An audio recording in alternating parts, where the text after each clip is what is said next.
Hello and welcome to a video in which we're going to set up the Control-C computer to do both stereo and Atmos immersive mixing. And this is summer 2023, so this video tends to change when the computer changes, so be ready for that. Anyway, so the first thing I'm going to do, this is a brand new user like you would see if you logged in, hopefully. First thing I'm going to do is just close all these crazy pop-ups. I don't even care what they say, I just need to get rid of them.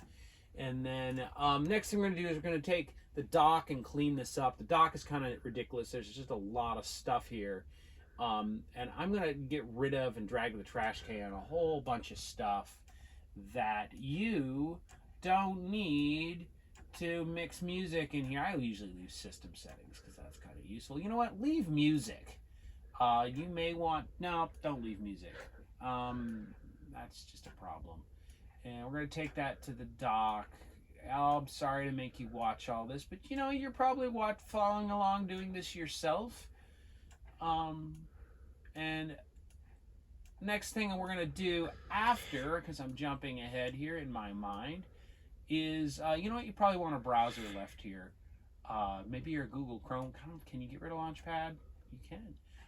Next thing we're going to do is go into the Mac hard drive and go to applications, and we're going to bring a couple things in that we need. I'm going to view as a list for a moment. You don't have to do that. And I'm going to bring a couple things into the dock that you do use. Personally, I use Google Chrome, so I'm going to get rid of Safari here. And other things you're going to want to hear, Pro Tools is definitely, if I hit P, I'll go right to Pro Tools or near Pro Tools. I'm definitely going to want Pro Tools down here. If you're going to be doing any surround sound, and I think you are if you're in my class, you might need the Dolby Render. So if you go into the Dolby folder and you open up Dolby, the Dolby Renderer subfolder, you can take the Dolby Render and drop this in the... And we need a couple other applications that help us set up and get ready to go with the console. The lovely S6 in front of us. We need this W Control app. That WS Control app, that definitely needs to be there.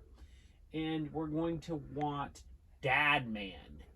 And we're going to find Dadman. Funny name, that Dadman plugin. There it is, Dadman. Okay, now you got everything you're really going to be using. And there's Dadman. The dock is huge, though. If you open up Pro Tools, it'll take up a lot of your space. So let's open up the system preferences, which you can get to with this button down here. And let's clean up the dock here. So desktop and dock down here. I'm going to hide this folder down here. I don't think we need this anymore. And I want to make the dock nice and small so it doesn't take up a lot of space. And I like this magnification thing. So when I go down here and I'm looking for something, it gets bigger. The other thing I want to do is make sure it hides itself when I'm not using it, so it doesn't take up a bunch of space. And where should this go? You can a lot of people like. A lot of people leave it down at the bottom. I know my Pro Tools rig at home, I like putting it on the left because it's out of the way of Pro Tools. It's your choice whether you want it on the top or bottom or side or whatever, but that's your thing.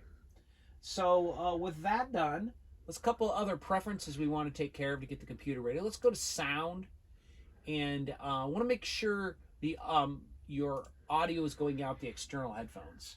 And the reason is, come over here with the camera. The reason is, in this room, we've got two monitoring systems. We have a stereo system that if you're in hybrid or if you're mixing a stereo, you'll use.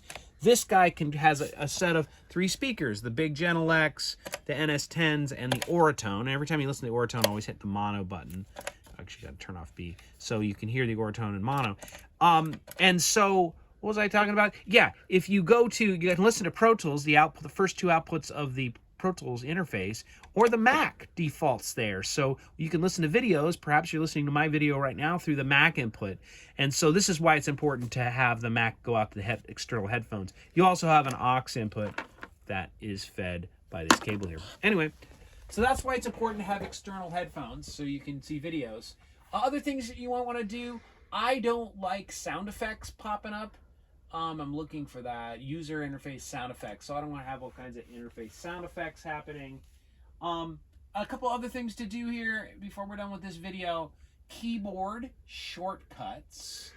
Where's keyboard? Keyboard, is that it? And where's shortcuts? We're going to go to keyboard shortcuts. I'm going to turn off a few things that get in the way of Pro Tools. And they are, I got to go to what? Keyboard shortcuts, function keys, sorry. There we go, function keys. I want to turn on the function keys so I can use them as normal.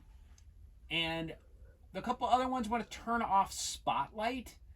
These are ones, maybe you won't use these, but I use them.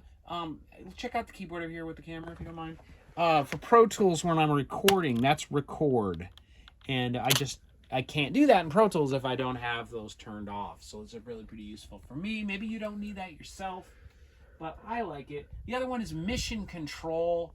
Turn off these two ones, because these are the macros for making tracks taller and shorter in Pro Tools. So I like to be able to zoom in my Pro Tools tracks and see them. So I turn those two off. The other thing that's really important, and this is of this particular moment in time, so this video may not have to do this in the future, but you have to go in, and we're going to go back to the applications folder, and we're going to go to Pro Tools. And as of this particular moment in time, this is really important. You're going to get information on Pro Tools. Probably could right click to do that, or Command I, and you get information. You need to set it to open using Rosetta. If you don't, none of the plugins will show up. And that's just the way it is at the moment. This will change in the future, but as of right now, you really need that. Okay, I've got other videos on setup, but this is the main one for getting the computer ready to go. See you on the next video.